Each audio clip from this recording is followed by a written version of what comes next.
We're happy that you could be here with us. I'm Rita Landgraf, and I have the honor of actually moderating your panel this evening.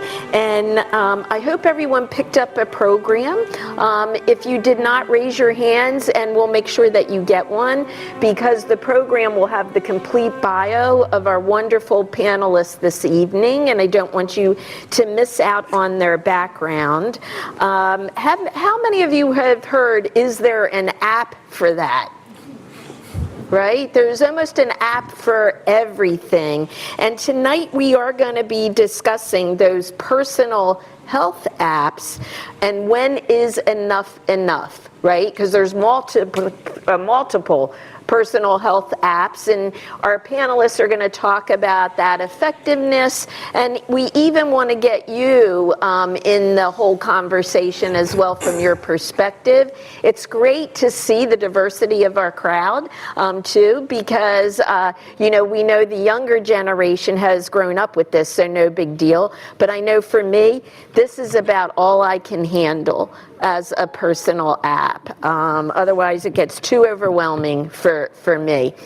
Please know that the refreshments are going to be there. Help yourself at any time. We don't get offended by that.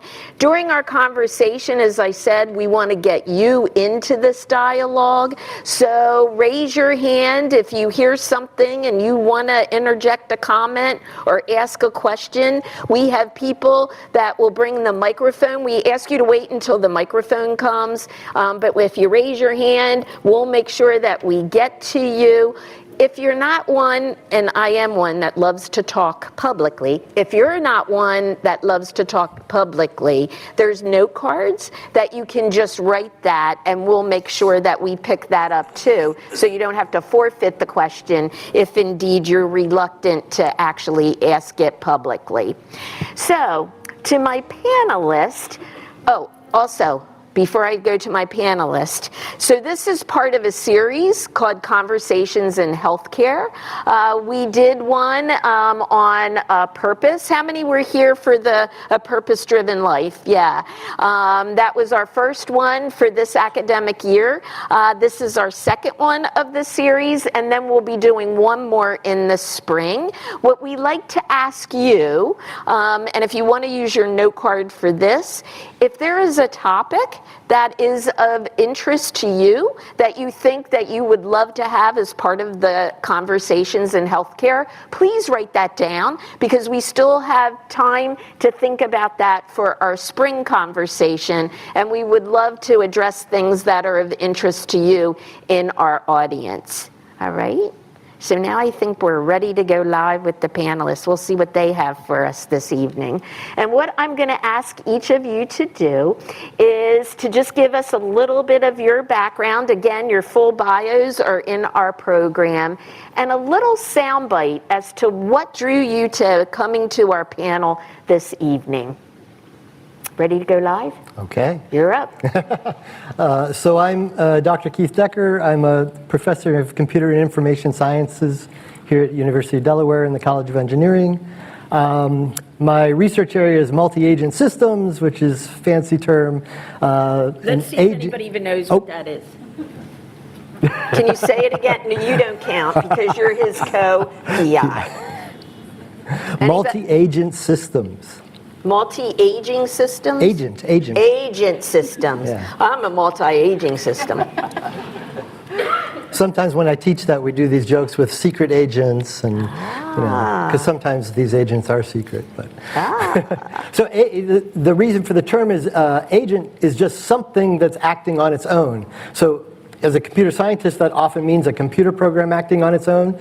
But in my research, I'm also interested in computer programs that are working with people. So an agent could be a human as well as a computer program.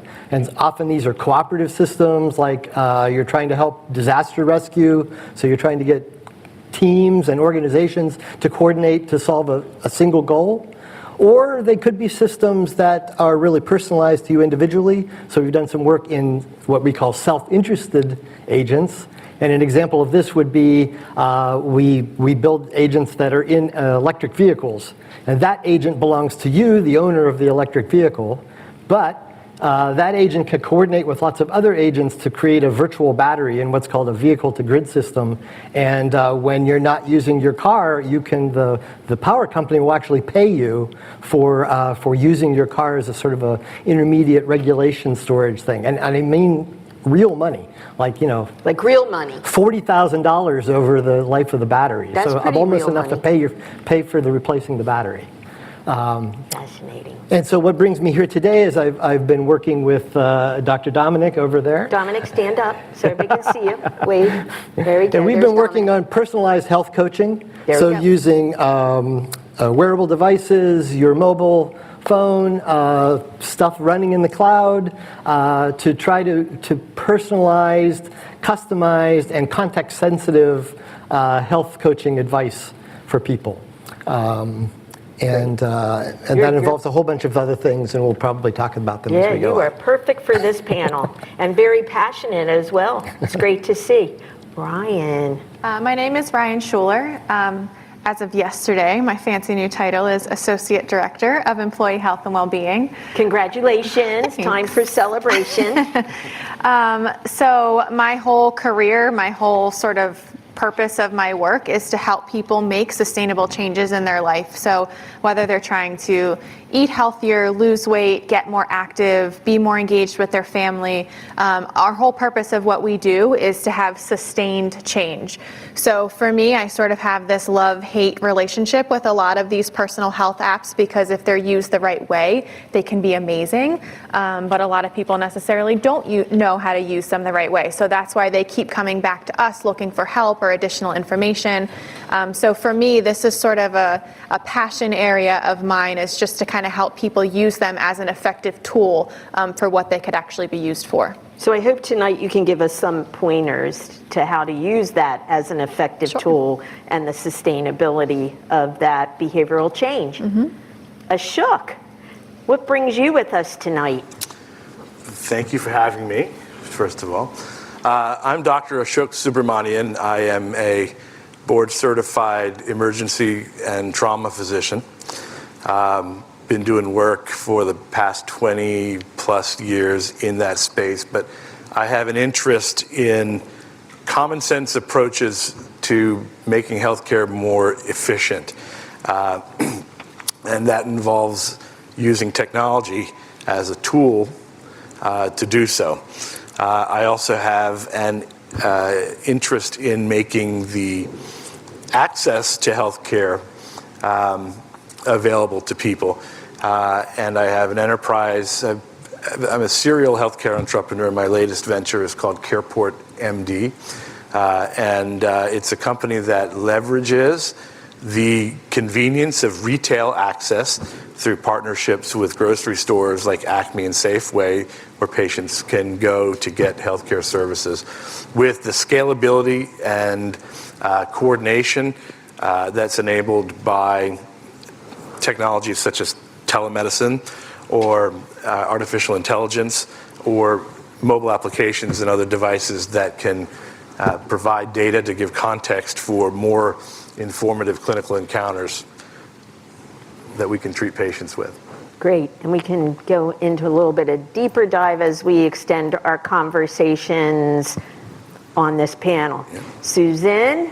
Hi, I'm Susan Connecti Buck. I'm an assistant professor of nursing, and I also work for the College of Health Science in terms of developing healthcare informatics and healthcare technology, so in this building and several others.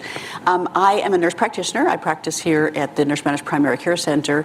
I got involved in technology because I was looking for ways to help myself practice better, but also to help my patients help themselves. And so listening to things that Ryan's saying, that everybody's saying here, those are all really important things. I also work in another area in my research, which is cybersecurity, and that's a very serious concern these days in terms of data theft, especially healthcare data. So we want everyone to use their technology, but to use it safely and wisely, so that's an important part. It's also important to me that with patients are going to use their technology, that they're using the things that are right for them and they're using them most effectively. A wonderful thing happened last year, depending on your point of view. Something called the 21st Century Cures Act was passed. Part of that requires healthcare practitioners and practices to accept patient data more so than we ever did before. In the past, if you had a patient who ran down the hall with 5 pieces of paper with all their blood pressures and things on, you kind of wanted to crawl under the desk.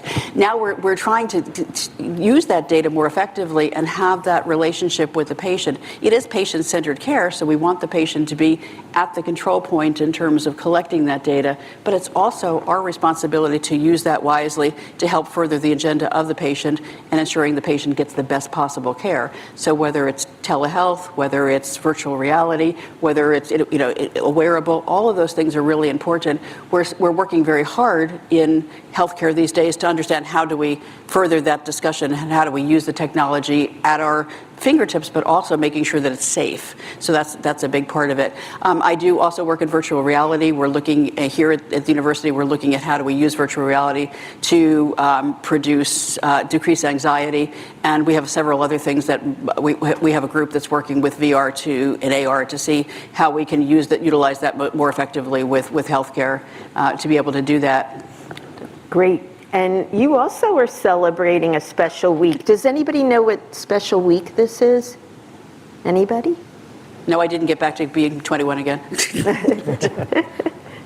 So it is? It's Nurse Practitioner Week. So this is, of course, there's over 250,000 nurse practitioners in the country who are working in some form or another. A lot of us work in primary care these days, especially in Delaware. That's really important because we have a lack of primary care practitioners. But nurse practitioners do work in a variety of settings, and there's a lot of them out there. So thank you very much for. Yeah, it's a great week. So Keith, I'm going to come back to you because you mentioned about these machine learning techniques and how that is integrating with automated health coaching. Right. Like, what does that all mean? Right. So what you probably heard a lot about machine learning in everything nowadays. It's become extremely hot. What you may not be aware of is that most of the machine learning techniques out there require huge amounts of data, which is partly why it's only these very large companies who have control of all your data that get to do anything in machine learning. But so one of the things is if we want to build coaching applications that are personalized and customized to you and context aware, they need to really learn who you are. Right, we don't want a one-size-fits-all approach. And is that personalized to you right now? No, it is not.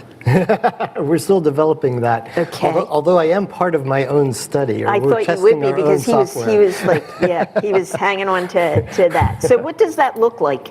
So the issue is that to get data from any individual, like I said, it takes a lot of data to learn. And the other thing is, if what I'm trying to do is learn is when it's good for me to bother you about something, the last thing you want me to do is to bother you all the time. Is now a good time? Is now a good time? Is now a good time? Right, that would drive you nuts. But what you could do is if you're willing, again, I'm a multi-agent person, so if you're willing to look at a group, if you had thousands of these, and that they were willing to share some information with each other, you could learn as a group. And we have some initial data that shows that, in fact, yes, we want to customize it to an individual, but people do cluster. Certain people kind of do this kind of exercise, and certain other people are kind of these kind of people who like to be reminded in this way. And so there are some clusters, and they can learn from each other. So that's one way we can kind of get more data without having to bother any individual for months and months on time in order to learn anything. Sure. So, yes, Susan, how does your work then align with Keith's work? Well, because when we talk about data and we talk about the individual data, but we also talk about big data is the fancy schmancy term these days. I hope there's nobody in it, but we're looking at how do we take that data to not only do predictions or things that may happen in a person's lifetime, but we also look at what happens in a specific community, or we're also looking at particular parts of the state or even the world. We look at these things called social determinants of health, which work, Rita's the specialist in that area, but we look at what things occur within the individual, but also within the community that improve or make health worse. And so the goal is looking at all those data points. And so that's where it's great to get that information. And part of it is one of the things we have to look at as individuals is how much data are we giving away, and is there a way to keep it safe so others don't see it unless we want them to or give them permission. I was just interested, how many of you have agreed to some permission to collect data without ever reading the whole agreement? It's more fun to ask who's never done that. So you're all very trusting. Yeah, and that's one of our big concerns these days, because mainly because there's two things that happen. One of those permissions are very, very, very long. Sometimes they're written in medicalese, so you can't even understand them. But they do take a lot out of you if you really want to get this thing installed and get going with it, and that can have some dangers to it. So one of the things that we have so many phones these days that have personal health technology on it. I guess my message to you is, it's boring, but read the whole agreement. Yeah. And sometimes the innovation moves faster in the development than where we are with the data, and securing that data, and securing it to the point where your privacy is protected, but then also enabling the sharing of the data so we can come up with new innovations to actually improve your health and well-being. And sometimes there's tension between the two. Ashok, talk a little bit about what actually motivated you from that practice perspective, and especially from your practice perspective in the emergency medical practice, which many times you're rushing to save lives, right? You're not thinking about how do I make this whole thing more efficient? How do I think about innovation? I'm triaging to take care of the patients. What happened in your life that really sparked that you could align those two? So emergency medicine is by definition reactive medicine, right? Something has happened, some misfortune, some accident, largely preventable, whether it's through a lifetime of healthy behaviors or safety or social determinants that decrease crime, whatever that is. The system has failed, and now we're picking up the pieces. So if someone has come into the hospital and they're shot, right, when I'm done my work, there's tens of thousands of dollars worth of equipment and medicines all over the floor, blood. It's not an efficient process. This is where entropy and chaos kicks in, and hopefully we come out with a W, right? And emergency medicine in general is very wasteful, reactive medicine. And it's one of the highest costs. And it's one of the highest your costs. Emergency care. You'll see numbers like 160 million people a year using the emergency department, and some studies will suggest that 71%, one study by Truven Health Analytics would tell you that 71% of emergency department traffic does not require the resources of an emergency department and could have been handled in other ways. And so inefficiency is the name of the game, which is why emergency medicine and emergency departments should only be used for emergencies and life-threatening situations, and that's not the case. So that was first from an access perspective. From an access perspective, and so that was the first thing that I said. This is kind of crazy that we're seeing all these people that don't need to be here, and that detracts from our ability to really focus on the patients that really need to be there. And so that's a process failure. That I was motivated to say, well, why are people coming here? It's because they don't have access to their primary doctors, or it's the middle of the night and there's nowhere else to go. And there's a number of reasons why that continues to happen. And so I started thinking about from a process perspective, what's so inefficient about what we're doing here? And then I kind of gravitated towards understanding the interface of technologies and how technologies can help us be not reactive, but sort of proactive. And we talk about prevention and screening and the opportunity to leverage convenience of access through telemedicine or retail to capture patients at an upstream point where we have an opportunity to control their health destiny. And one of the things I want to talk about, because technology and applied technology to the clinical space is sort of my niche. We're talking about big data and some of the wonderful things that are being used for it. We have in our clinics the first ever FDA cleared autonomous AI diagnostic device. And what that means is this device can actually evaluate a patient and come up with a diagnosis that's recognized and will be billed without... And this is what you're calling artificial intelligence. Correct. So I just want to, like, when we use our terms, we need to explain what our terms mean. Yep, so that is artificial intelligence. But what's fascinating about this is that, so I'll give you a little bit of clinical background on a process called diabetic retinopathy. And if I'm taking too much time, let me know. Does everybody know what diabetic? So basically, when you have diabetes, There you go. as 1 in 10 people have, and another 1 in 10 have prediabetes, meaning a quarter to a third of us will have diabetes in the next few years. And it's the single most expensive driver of healthcare costs that's largely preventable. Okay, big time, big epidemiological problem. One of the ways that it causes the problems like strokes, heart attacks, liver, kidney failure, blindness is by causing disease to the blood vessels, the small blood vessels. And the small blood vessels are called microangiopathic disease is what we call a disease in small vessels. So we have a camera that's made by a company called IDX that a diabetic patient can look into, and it'll take a high-resolution picture of the patient's retina, okay? And the vessel patterns on the retina, taken over millions of samples, can be correlated with the presence of microvascular disease. Even if the patient feels fine and they have a diagnosis of diabetes, this machine can say, you have retinopathy. And this is significant because it's the leading cause of blindness in the country.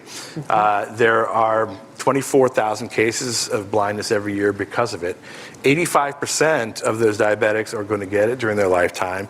And the retinopathy itself, when diagnosed early, is actually treatable at an early stage, independent of the diabetes itself.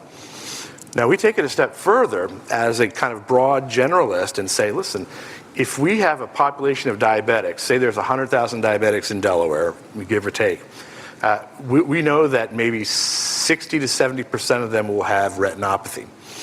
That can be detected with a machine like this.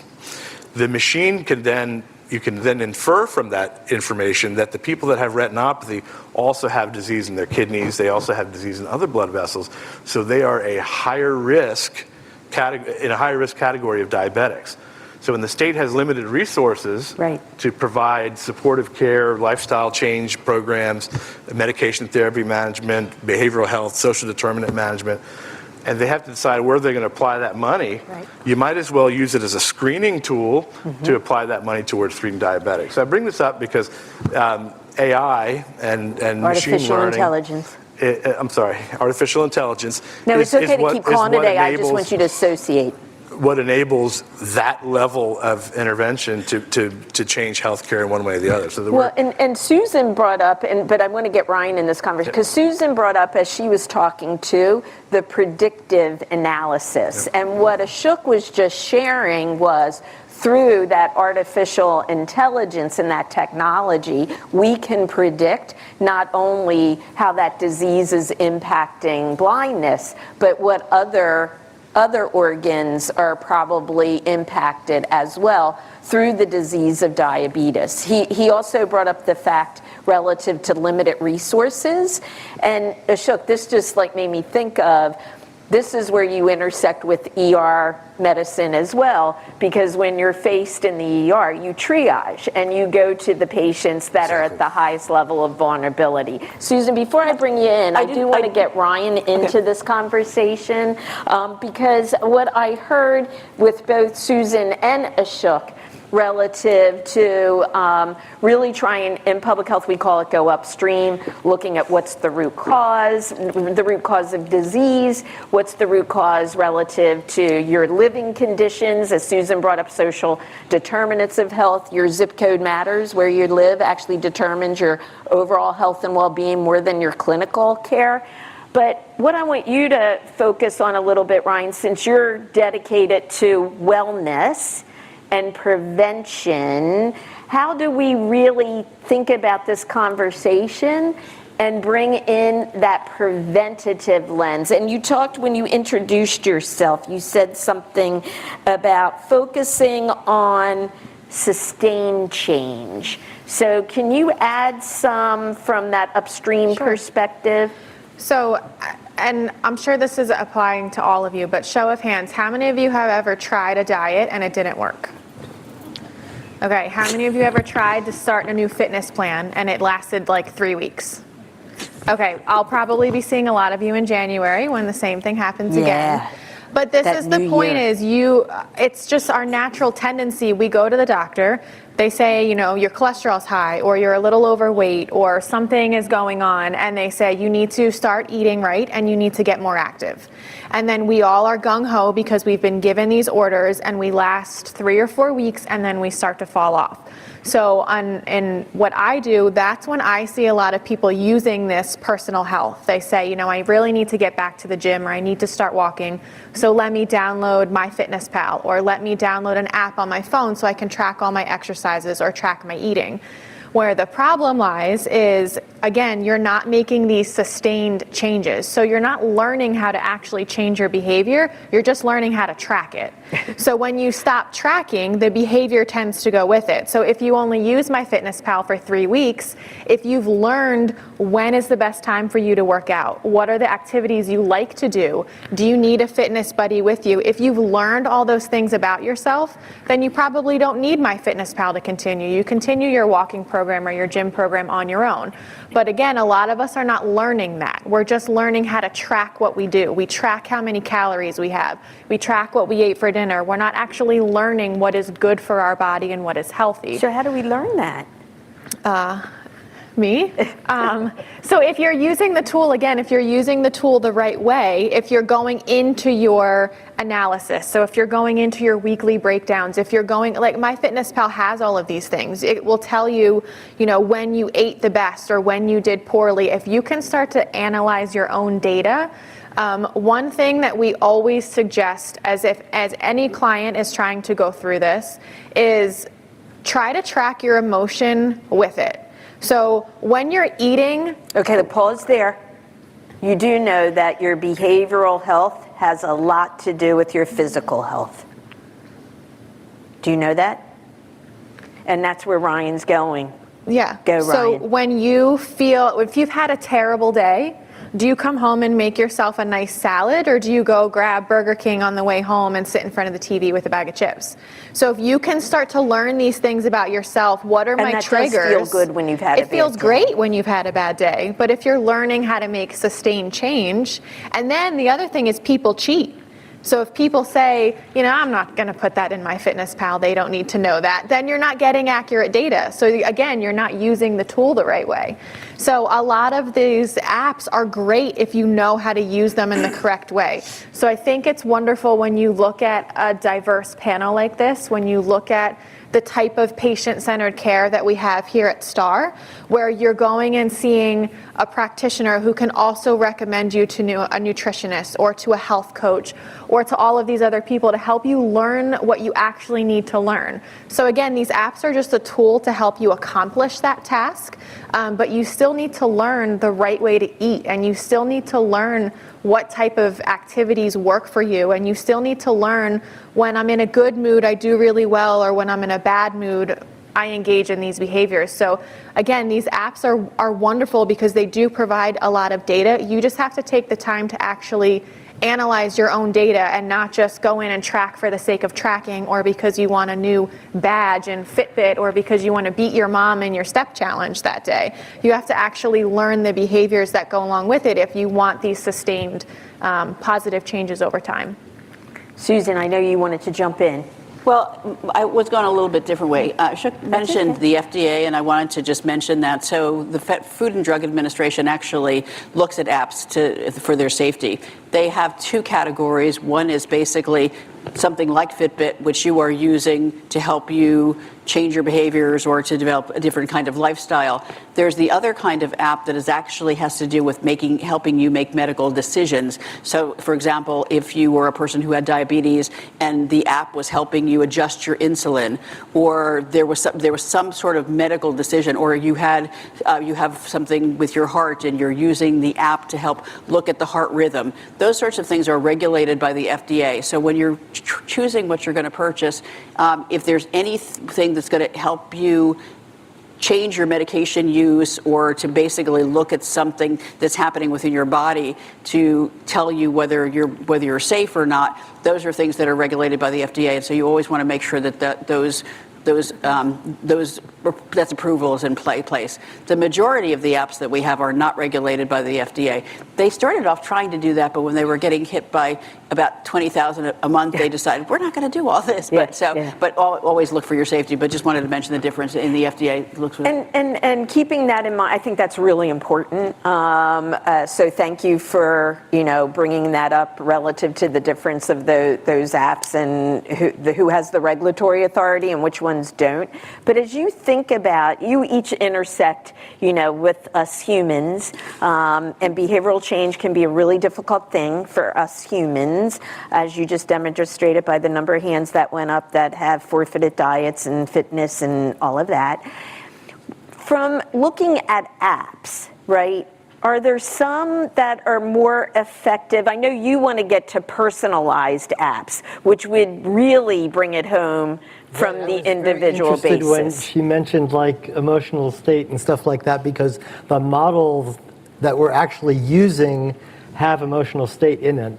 The issue with that is I can't my Fitbit doesn't tell me my emotional state. So what I'm doing is I'm guessing at it as a latent variable. I might I might ask a question every once in a while. Ecological momentary assessment. What's it called? What's it called? Ecological momentary assessment. I did say that can you all right. say Yes.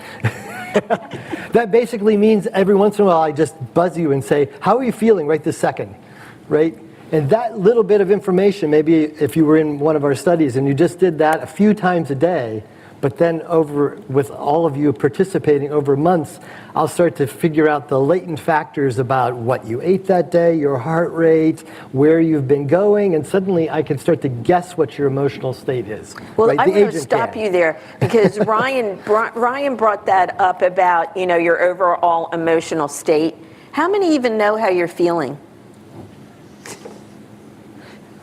Right?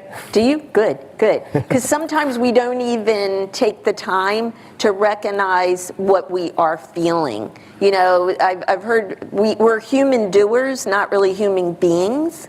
And that's why you're seeing more concentration on mindfulness, on actually bringing happiness, like bringing feelings to the surface so we know what they are, right? And then how to relate that. We're also seeing some benefit from the apps that actually reward you or compliment you if you're, Talk about that, Susan. Well, so there's a couple, and I really don't want to name names of products today, but for the most part, there are some that are literally going in and saying to you, you're doing a good job. Reinforcers. The reinforcers. Right, and so, or saying that basically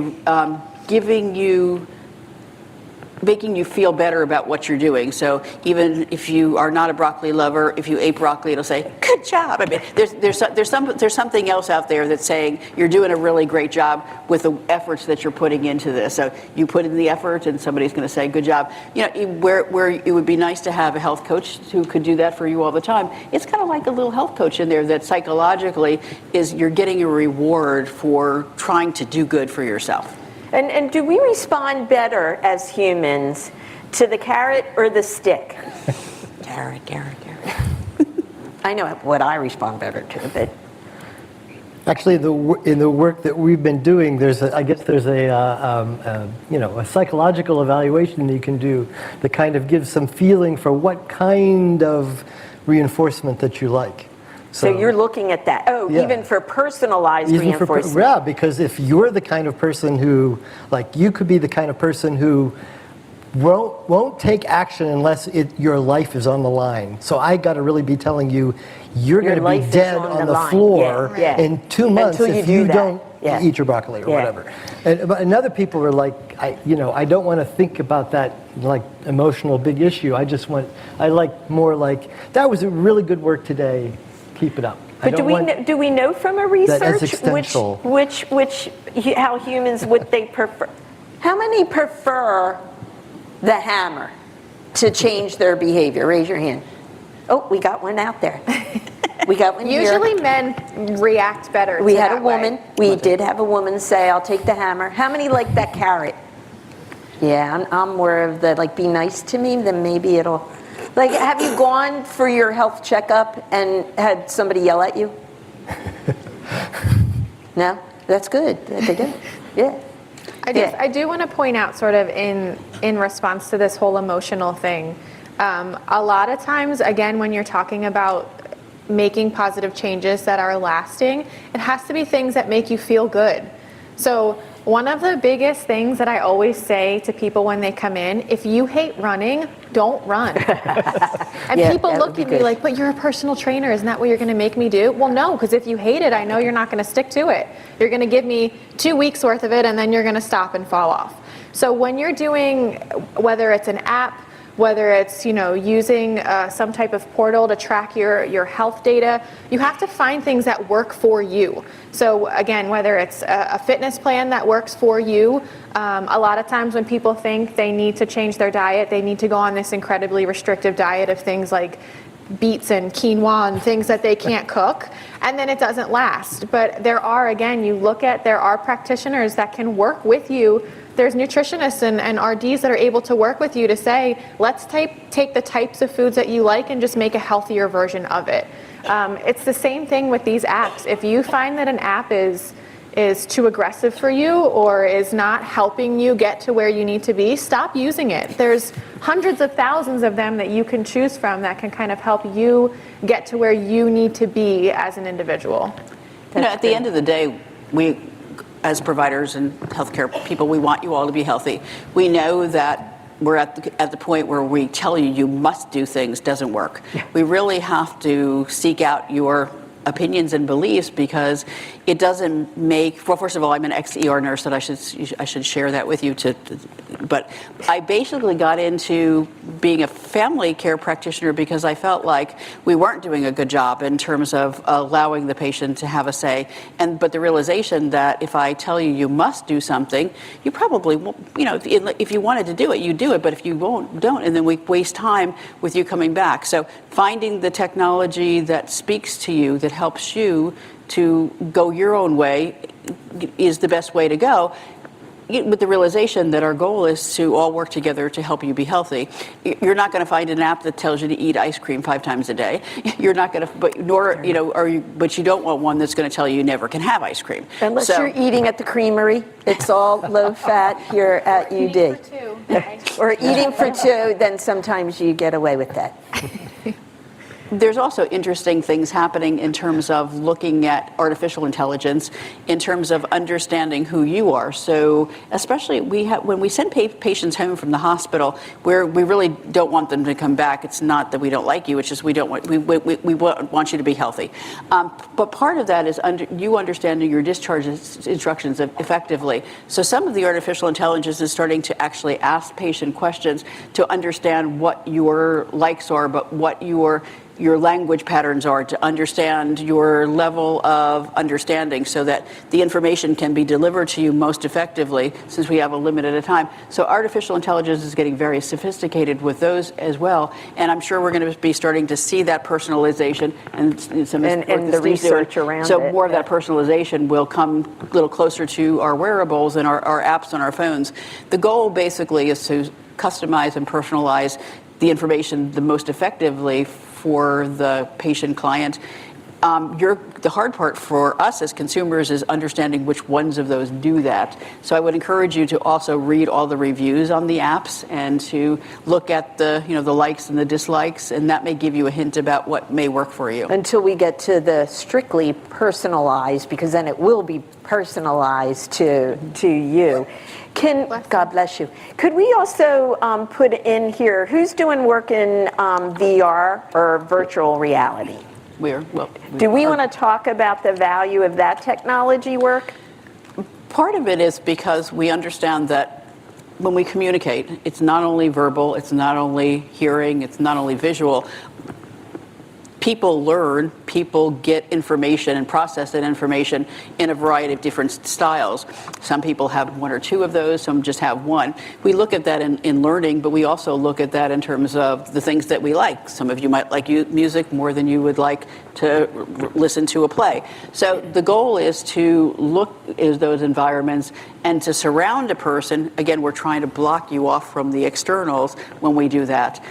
We use those for teaching purposes, but we also use them to help you get into a different place so that you're able... And explain what that is, Susan. Explain, what could a virtual reality setting look like? Well, for the work that we're doing in mindfulness, first of all, the person who's using it gets to choose the setting.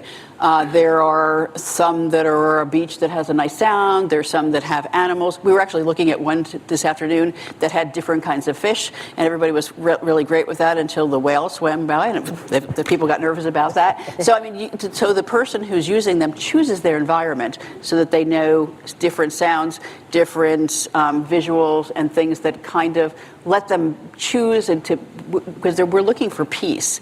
If it's something that doesn't give you peace, it's not helpful. Anybody want to comment? Oh, we have a question out in the audience. Yes, sorry. So I have a question. So we talked about having all this data. There we go. So we talk about having all of this data. Right. How can I bring, how I'm using these fitness apps to my provider? What is the best way to sort of use this information to improve my health and well-being? That's an excellent question. Who It's a very would good like? question. Who would like to? Ashok. So I agree. That's the root of the problem, right? There's so much data out there, but the challenge is to get contextually relevant data, so that. And what does that mean, Ashok? It means that the data can be used for some actionable response, right? So your doctor or your nutritionist or your behavioral health counselor can... Your nurse practitioner, because it is their week. Ashok, it's the nurse practitioner. That's right. Your nurse practitioner, your PA. Whoever that clinician is needs to be able to have that data that they can then use to have an action in response to that data that's going to be effective and move it. So there's tons of data out there, and a lot of it is just noise, as far as I'm concerned.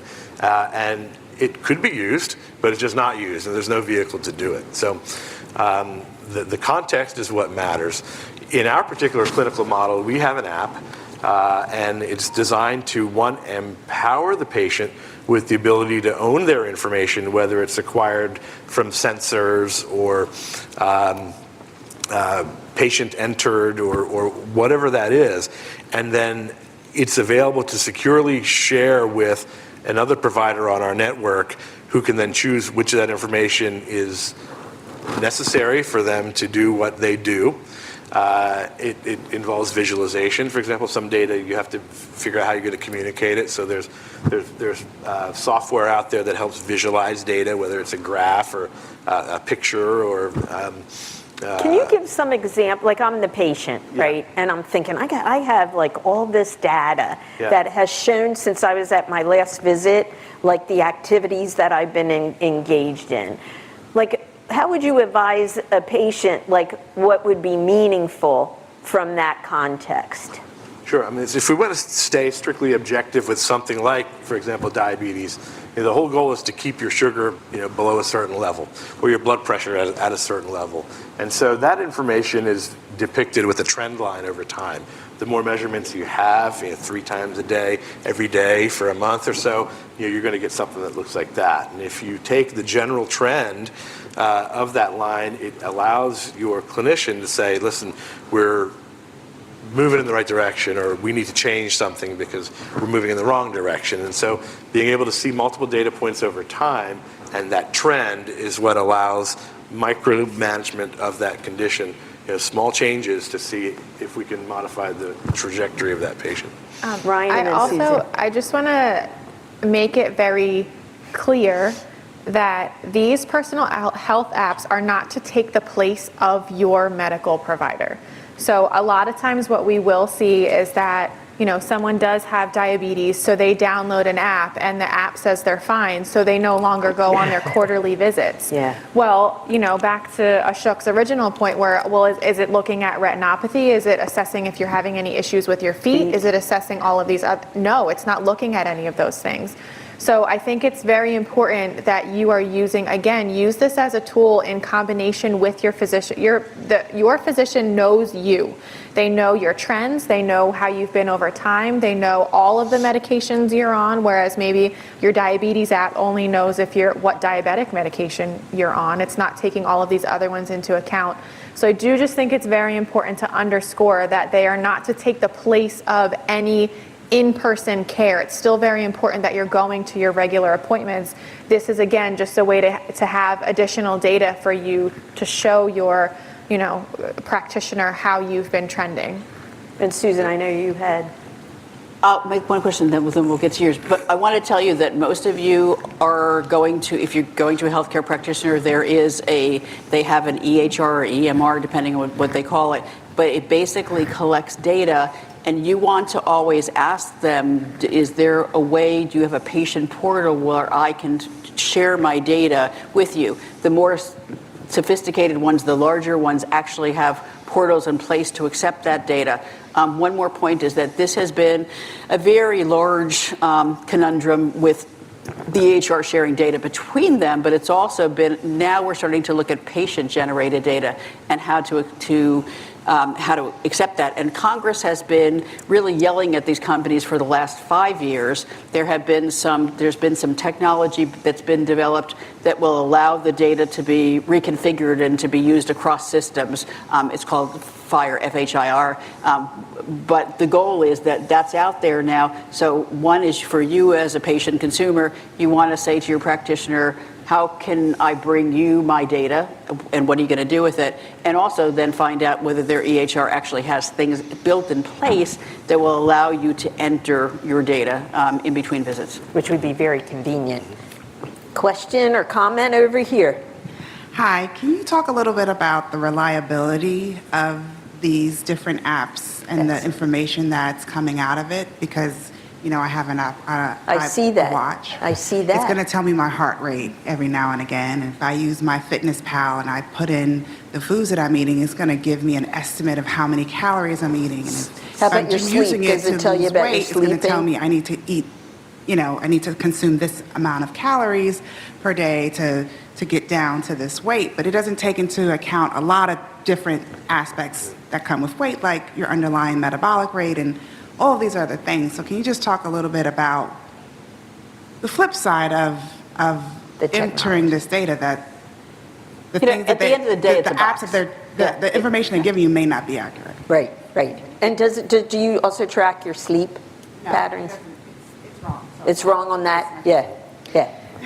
Reliability of this wonderful technology. Well, that's all of you get to weigh part in. of what you want to look at as you're looking at the technology that you choose, and you want to be looking specifically for studies on the reliability. Fitbit has a pretty good profile on things, but at the end of the day, it is a box. It is a box that has electronics in it. It is a box that's programmed with formulas, and it cannot recognize every single person in every single condition.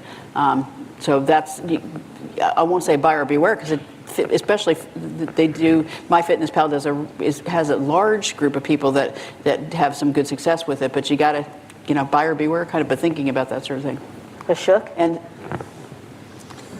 Garbage in, garbage out, right? And so you definitely need to be aware of the sensitivity of whatever data that's being put into the system.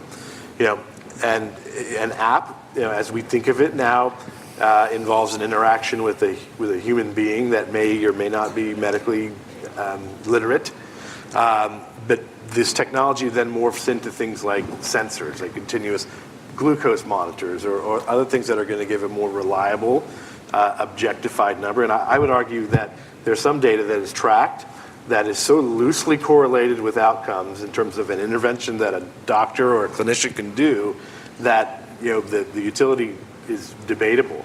But there are other things that are more precise that you can track, whether it's an actual implantable device monitoring your blood sugar, or even a biomarker that can be measured. That's just something in the blood that gives you a information about the chemical state of something in your body that's pretty well reproducible over time. So something like a hemoglobin A1C, which is tracked in diabetics over time. So that's a much more sensitive measurement that is more informative to me, or any clinician, about the state of that patient. So it's a great point, but I think if you think of it as a way for modifying behaviors in a way that Ryan talks about, learning how to be more in tune with yourself and changing those behaviors that are going to be helping your health. That's really the value of some of these apps, is modifying the behavior, as far as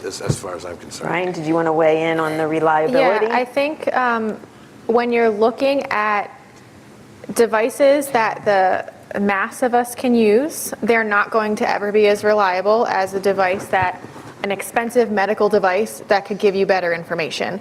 So a lot of times when we're talking to people about, Apple Watches or Fitbit or anything, for me, from my perspective, it's really just you to get an initial gauge of how you're doing. So you may think that you're pretty active and then realize that you only take about 2,000 steps a day.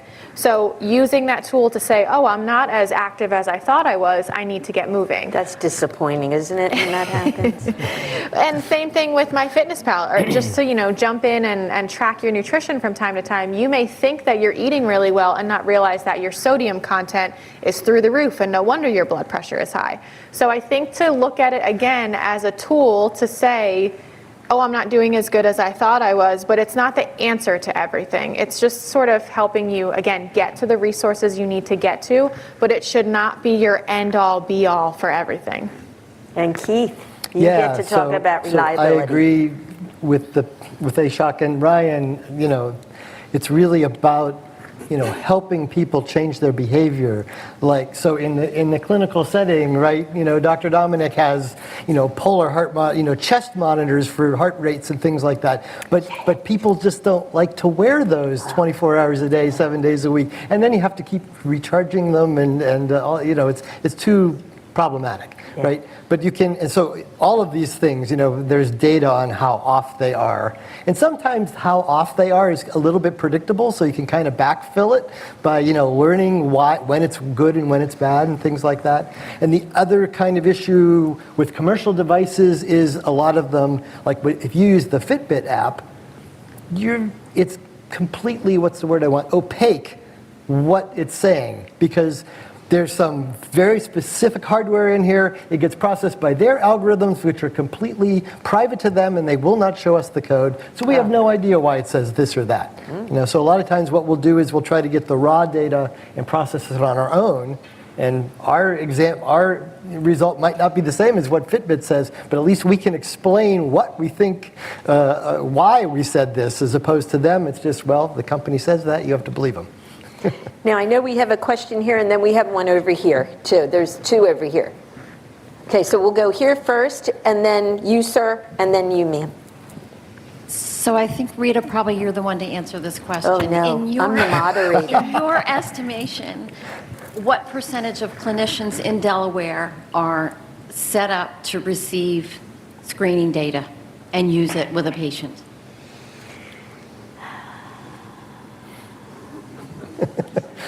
So we do know, so here we have the Delaware Health Information Network, but when you're talking about the actual screening, so we have something in Delaware that we're trying to get all the practices aligned on called the Common Scorecard. We've been working on this, since maybe 2014, because there's the payers have different scorecards, the providers themselves have different scorecards. We're not there yet, but we did, as a common scorecard, put in measures for screening. A lot of that screening has been in, like, cardiovascular disease, diabetes, depression. That was the hardest one for me to get them to insert in that.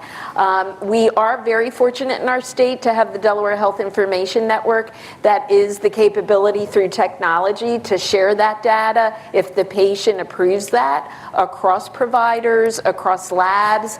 We're now even getting long-term care facilities in that network. So we're making progress, but to your point, probably not as universal as we need to be. I will tell you, it's interesting that Ashok brought up diabetes, because when I think of Delaware's ranking, we're 31 relative to our health outcomes, and obesity and diabetes we're at the bottom half of all the states. So we do know from a disease perspective that is, Delaware fares very poorly relative to our obesity rate, which are also in our diabetes rate. The apps are great. It's a wonderful thing.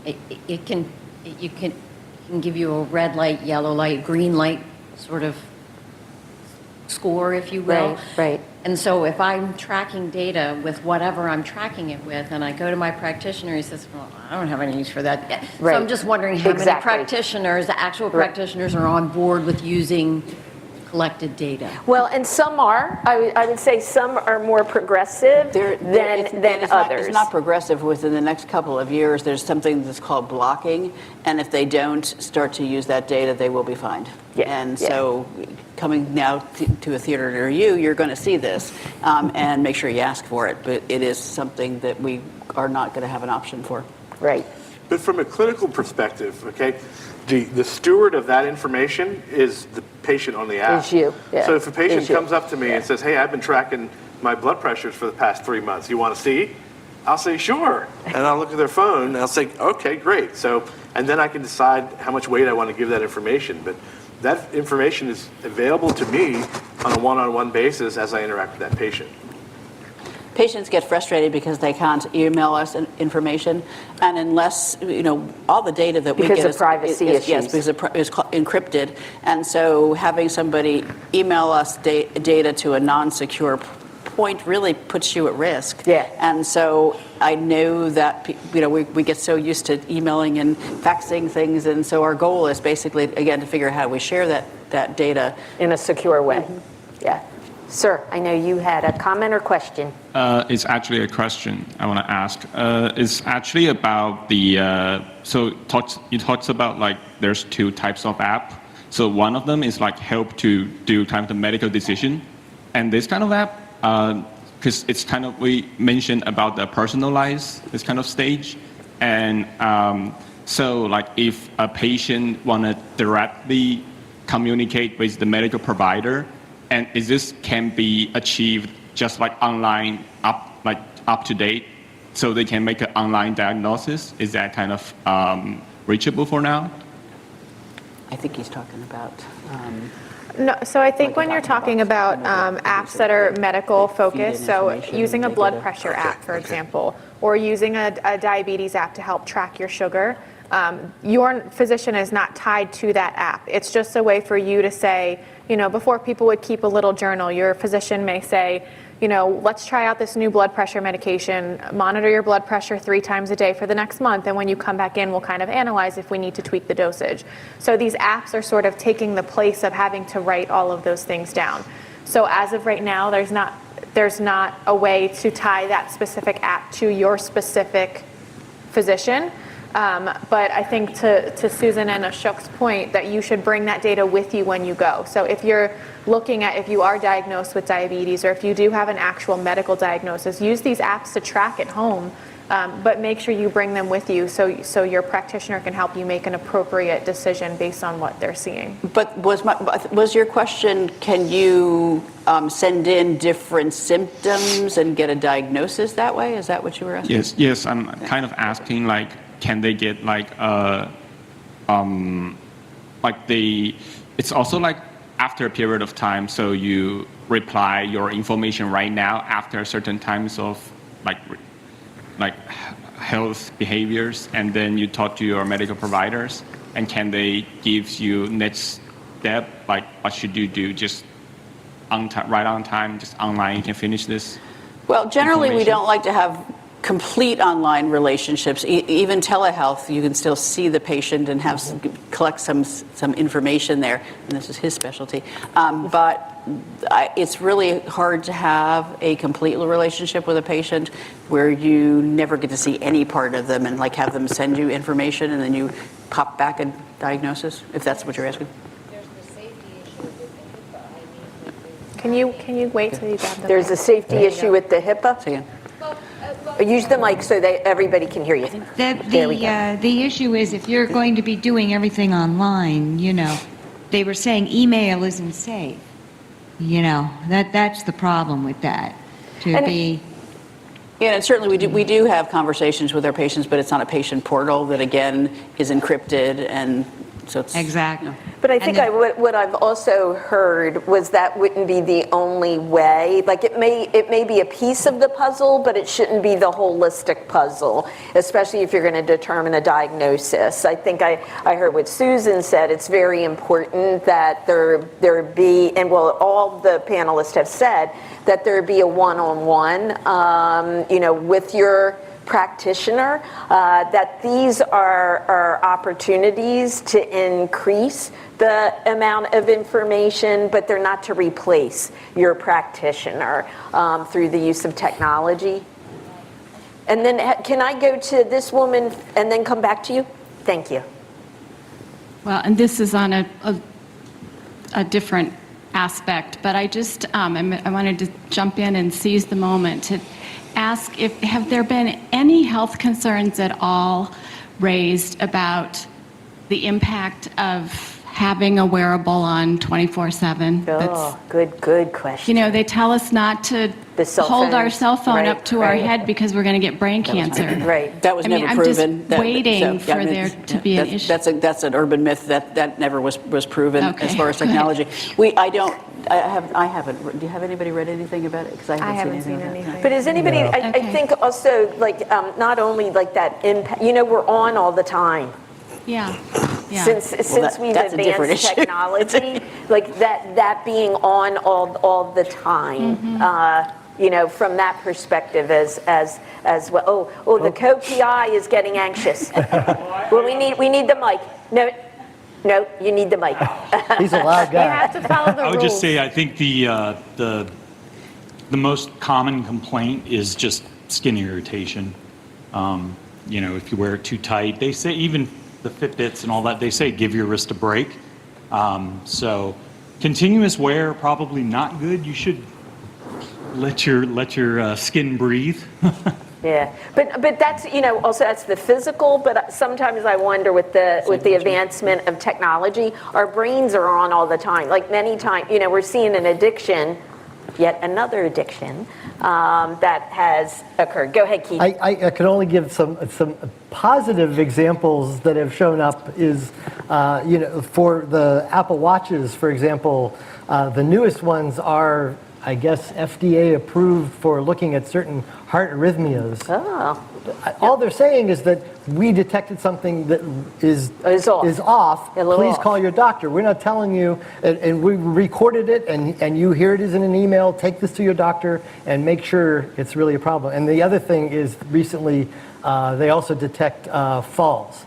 So there's been a couple people, That's both good. younger and older, who were just hiking and they fell off a that mountain. young man, and the watch detected that he fell and he got saved. Called him. Yeah, Called that the- was pretty impressive. Seizures, falls, arrhythmias. Now the Apple Watch, this is a good thing about wearables. Clinical research and clinical trials that are done, that's how we advance the availability of drugs to treat new conditions and provide personalized approaches to health conditions. So when you think about something like cardiovascular disease or specifically congestive heart failure, a landmark clinical trial was in the New England Journal of Medicine, I believe 2 years ago. And I can't cite it right now, but I could look it up if anyone's interested. And traditionally, when someone has congestive heart failure, the measurement of the impact of that disease on their health is their ability to exert themselves. Can you climb steps? How far can you walk? And they classify things. There's different scales, but one is called the New York Heart Scale, which is a 1, 2, 3, 4, where 4 is you can barely get out of bed before you're out of breath, okay? And 1 is is mostly functional. You're walking around, you take your medicines, and you feel better. And so they use this scale to quantify the impact of a new drug on a patient. Is it going to change a New York Class 3 to a Class 2? And what are the statistics around it? And that's a very subjective thing. Like, how do you feel? Like, can you climb steps? And how do you rate how winded you are, right? And so it's not really good data. But the Apple Watch, in this case, was used to say, you're on this medicine for 3 months, and we've measured your step count, we've measured your heart rate, we've measured your GPS location, to give a indirect but more constant measure of your level of activity. So if you have bad congestive heart failure, you're not walking 5,000 steps a day. You're not climbing steps and changing your altitude. You're not your heart rate is not going to skyrocket with every little thing that you're doing.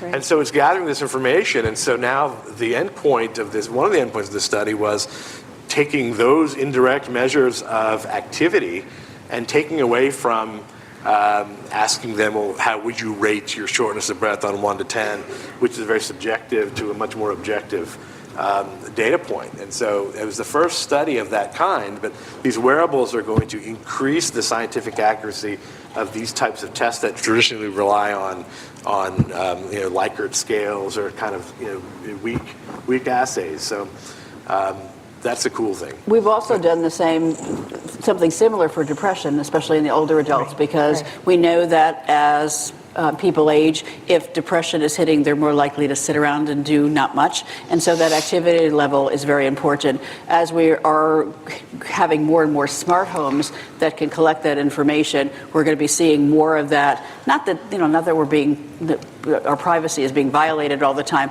but we're looking to be able to track events like that. We actually have an apartment upstairs in this building that is we've developed that uses sensor technology, because we're trying to see how we can collect that data most effectively about what people do and how they move around a living space. And again, specifically looking at the older adults and being able to, not to say what are you doing, but how much activity is there occurring, and being able to peek at that for depression purposes. Yeah. And I know you had I was at the VA for a number of years, and they are using in-home technology, which actually connects directly to their charts. So an RN moderates the data collection and touches base with the patient.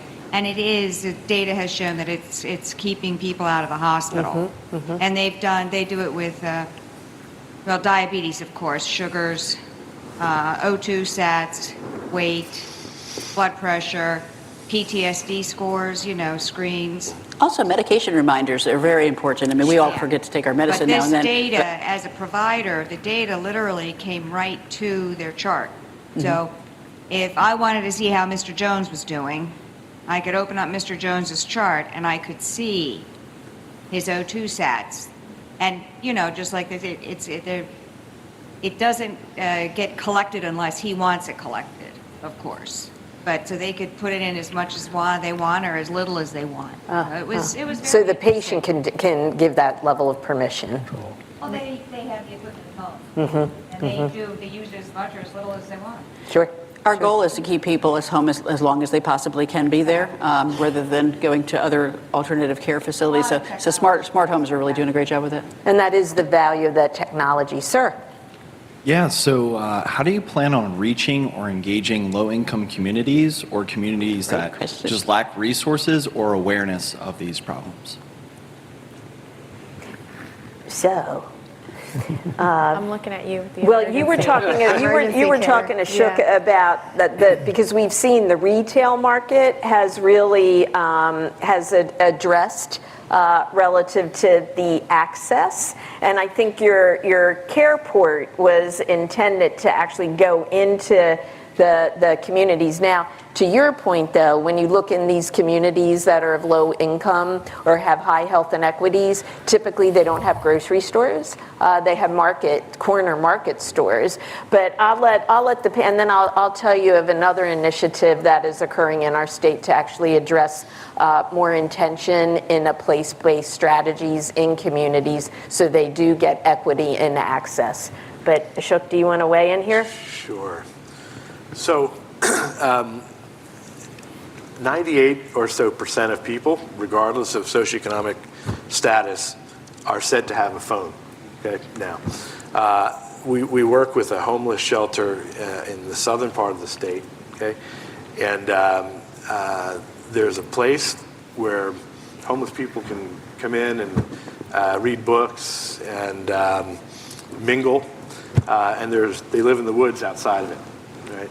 And if you go to that place, it's in Georgetown, around that building at all hours of the day and night, there are people standing there, homeless people with their phones piggybacking on the Wi-Fi. Okay? So they're connected. And what we have learned is that the phone is the last thing to go, right? Their house goes, their car goes, their family goes, but their one connection to social life, interactions with people, or their drug supplier, whatever it is, they hold on their phones. And so that is the last thing to go. And so I think you leverage that access point to reach those people. The latest data shows us that about 60 to 65% of smartphones, when they're sold, no matter what their level is, have health apps already embedded in them. You can turn them off if you'd like to, but that they're there already because that's where those companies are going. They're realizing that the more data that they can collect, the more they can help make sure that those who are trying to sell us other things, they have that data. But they're already embedded, so it's not that you have to go out and buy a new app. But yes, but the Wi-Fi issue is probably the biggest one. I had a student who was looking at migrant farmers because generally they come in where they are throughout the state don't, again, have a lot of good Wi-Fi points, and they realized if they could have locations for them to go and to talk and to congregate, but also then to pull that Wi-Fi, it does drive people to go. And the basic human need is to have some control, right, and be empowered. And these people want that just as much as anyone else does. And so with a device that gives them access to control things, it's a way for them to learn things. It's a way for them to access things. And so I think that is a key component of fixing that problem is leveraging the mobile access to these people and empowering them. When we talk about healthcare technology, there's really two things that are really important. One is trust, and the other one is the ability to feel that you are connected. And remember how you feel when your internet goes down? Oh yeah. But there are people who don't have that all the time, and so thank you for bringing that. Was a really, really important question. But trust I do and want believability. to add to that though. when you look at all of the other social determinants of health, you could have every health app on your phone to help you. And if you don't live in a safe neighborhood, you're not getting your steps in. If you don't live and you can't afford even the $10 to go to Planet Fitness, you're not getting your activity in. So the health apps, a lot of times in those communities, do fall short. If you don't have access to fruits and vegetables, what healthy foods are you going to log in? So a lot of times, people in these communities, and I worked at WIC for a long time, is they just don't even bother. Women, Infants, and Children program for high nutritional foods to go to women, infants, and children who are of economic disadvantage. So what I think we're going to be seeing is that there's this nifty thing that Keith works in called natural language processing. And so it's looking for information, for keywords, for very specific things that are out there on the internet. And so if there was a way to take natural language processing and be searching for the areas where people could go get affordable food, and finding those and making those resources available, that's going to help somewhat with these disparities. But it's going to take some ways to be able to link people who need those resources with those resources that are available and accessible to them. So I run the UD Partnership for Healthy Communities, and the focus is on communities that have, in Delaware, with the highest level of health and equity. It's evolved into something called Healthy Communities Delaware, and there's a strategy that's statewide. It's in collaboration with the Division of Public Health, as well as with the Delaware Community Foundation, to look primarily, it's data-driven, based on Delaware's communities that have the highest level of health and equity, which traditionally are segregated communities, disproportionately affecting brown and black people in our state. The goal is we have an investment council, so the goal is to align intentionally in these communities to bring investments in those social determinants of health for an impact and a sustainability. So we've already gathered investors together, inclusive of the hospital systems through their community benefits dollars, the banks through the CRA credits, which extend to community development, but we've never really have come together in such a unified fashion that is really focused at a place-based strategy. Because to Ryan's point, without that, and Ryan talking about how can people get steps if they're inside their homes? Well, in those communities, people are just facing such toxic stress that, can you imagine, the overall health outcomes that individuals are getting. So hopefully the governor has already provided funding to operate Healthy Communities Delaware and some investment dollars, and we're hoping other investors will follow. So that's kind of a bright light, but we have to, it's been a long time coming from an equity perspective. Any other questions or comments? Good. You're very good. Some of ours before, we had to really tease it out. And if you don't want to talk, don't forget the index cards, sir. So the placebo effect is pretty strong, as you probably know, and sometimes ignorance is bliss. Do you ever see, or can you project that maybe with all this knowledge and information that people have, they may actually become too neurotic about their behavior and actually maybe a negative outcome? Oh, I want to answer that one. Yeah, that's very good. So we were getting at that a little bit in that about 6 years ago, I worked in a different state, and I had a lovely patient who was very concerned about her heart rate. And so I said, okay, well, you like technology, let's get an app to help you with that. And so I said, but in addition to that, and we looked at how to use it, I said, I'm also going to teach you how to take your pulse, the old-fashioned way. Right. And so we were working, and my nurse pulled me out of the room and said, you've got to speak to her. She's saying that her pulse is running 362 beats a minute. And I was like, what? And so we got to she was trying to find ways to help herself de-stress about this because she was concerned about her pulse rate. And this happened 2 more times. And at that point in time, I said, this is not your technology, because you're forgetting to go do it the old-fashioned way, because she was just so nervous she couldn't do that effectively. There are times when technology is not helpful, and if it's not being used in the proper way, and if it makes the person more anxious, or if if it's not giving them the data that they need to do for what it's intended. And that's the important thing: is the purpose for which the technology is intended. Does it do what it's needed to do? Does it help that patient to make good decisions? This was not a good case. And so we run a program right now called Walktober. Is anybody here in it? Oh, you're in it. Nice. Check Look you at out. this. Yeah. So we hear from people all Ryan the gets time a raise for all that. that their team captain gets so neurotic because they don't have 10,000 steps, and they need their 10,000 steps so they can get their full points. Now, in the spirit of the program, I understand you want your points because you want to win. But in the grand scheme of life, if you have 9,500 steps that day or 10,000 steps that day, does that really make a huge impact on your day? Probably not. But people get so fixated, again, on they want that badge, they want those points. And that was to my earlier point, is then you're not learning the behavior, you're just learning to track. So you're not learning that I need to get up and move because it makes my body feel better and because my heart is healthier. You're learning that I need 10,000 steps. Same thing a lot of times when we see personal training clients in our office.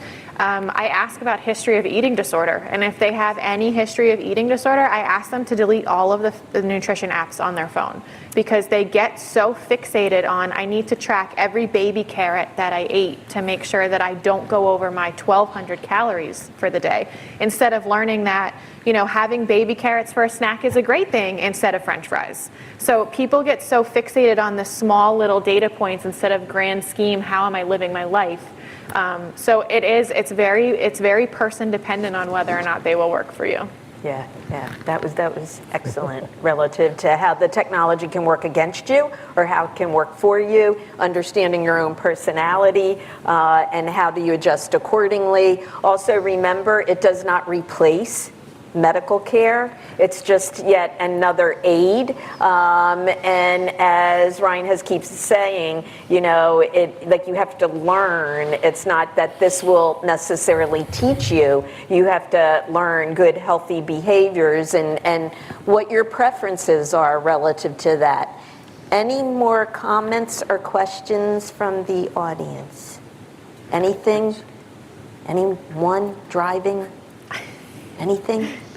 All right. Now I'm going to ask each of you just to kind of give a closing statement, kind of like the presidential debate. Go ahead. Make it a good one. The first part of my closing statement is if there's anybody in the audience who is between 50 and 64 years and who's... I know a lot of you won't meet that, but I know, some of us but I see some will. people that look like they might be at least 50. Yes. Okay. So, and are taking high blood pressure medication. Please see me or Dr. Dominic afterwards, because we're actually starting one of these studies now, and we need people to see if it really does help you. Yeah, we would love to have you join us in our research here at the University of Delaware. Ryan, your closing remarks. Again, like I've said probably 20 different times tonight, just use it as a tool. Don't use it as your end-all be-all to make all of your decisions. Continue to work with your practitioners. There are people that do all of the things the app can do. So you can see a nutritionist, you can see a trainer, you can go to your doctor or nurse practitioner to help you with these things in a much more effective way. So just use them as what they're intended for. Use them as a gauge to kind of see where you're starting from, and use them as a tool to kind of get where you need to be. Excellent. Ashok, you're up. I guess I would say data is important, but context is even more important. And that even applies to your neurotic patient query, because some data, you need to know the context, and some people just don't have the background to interpret the relevance of that data. So try not to extrapolate too much if that's not what you do, which fortifies the role of a clinician as being the one that should be helping you interpret that data and change your behaviors or keep you adherent to And care if they're plans. not, you might want to find another practitioner. That's exactly right. And one other thing, if anyone has broader interest in this, I'm going to give a book plug. A colleague of mine named Eric Topol, who is the director of the Scripps Institute, Translational Medicine Institute in San Diego. He was a former Cleveland Clinic cardiologist. Wrote a book called Deep Medicine. It's a couple years old, but you can get the Audible. It's about 13 hours on the Audible. But this book, every page is going to make you stop and say, "Oh my God, this is incredible!" And it's very well written.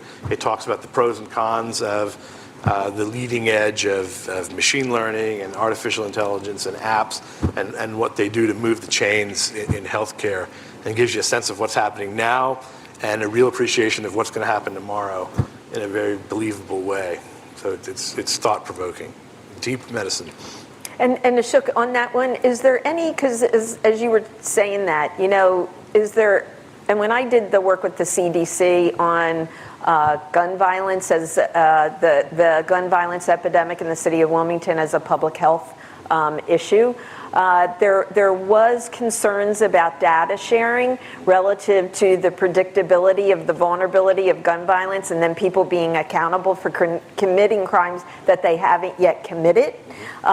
Is there any danger relative to the use of this data? And where my mind just went, survival of the fittest. Have we thought about that? Because I know in that work that became quite concerning about who got access to the data, how would that data be used, would it create a injustice because that data was there? So the answer is absolutely. But I'll give you a case which again, there could be a whole ethics PhD on this particular thing. Ethics are important. But there's an AI algorithm that looks at data from EMRs, electronic medical records, and a whole bunch of other clinical data, vital signs, that can predict for a hospitalized patient a window of death, okay? And it might be a window of death, and it's very accurate. But it's a window of death that might be a week or 2 weeks later, and it might even be able to say that this is going to happen no matter what. And a doctor might look at that, or a clinician might look at that and say, "Well, I don't see that coming." Right. It's like playing Gary Kasparov in chess, okay? Because you're going to get beat, but you don't see it coming. And so that could be used to Just say, something to think about, well, right? we don't want to put you in the ICU because no matter what we do, you're going to die anyway. Right. So, right. But then that could save lots of money too, because at the end of life, futility is a driver. So just something for us to think about relative to data and how we utilize data. I just wanted to leave you with that high note. Susan? First of all, I'm going to do a commercial message for the undergraduates in the audience. I have a class in healthcare in healthcare informatics that's happening in the spring that I'm looking for undergraduates who are not nurses. It's an interprofessional course. It's under nursing 411. I also teach a graduate level nursing 844. That again, we want to do that interprofessional. So if you're a student and you want to talk to me about that, love to have you. We have seen so much that's happened in the last decade, even the last 20 years, that has brought us so many different ways to look at ourselves, to look at our communities, to look at our health. There is so much, we clinicians call it drinking from the fire hose because there's so much happening all the time. I also often liken it to nailing Jell-O to the wall. It doesn't work. So we have many, many great opportunities, and there are many more happening every single day. So I always ask people to keep alert to, if you're really interested in this, get involved. Topol's great. He actually puts out monthly newsletters, which are a lot of fun to read. But I think that there's a lot of information out there. Make sure you're checking with your clinician about what works for you.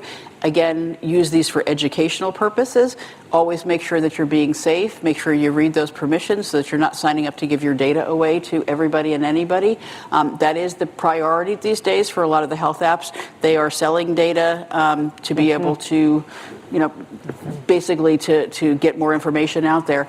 So the bottom line is use them for your own wisdom. Use them to share with your healthcare providers, but don't be afraid to use them. Just make sure that you're doing it logically and that you're understanding the good and the bad about technology. And That's wonderful. How about if we give a round of applause to our fabulous panelists? And to you, thank you for not only being here, but for your active participation. It made our time together a much more robust discussion to think about. We do still have refreshments out there, and I'm sure the panelists would be happy to stick around just a little bit longer if you want to talk individually. If you do have ideas for topics for more conversations in healthcare, just write them down on the cards that are at your table. That will give us some insights in what is important to you. Thank you, everyone. Stay well and stay warm in this cold weather.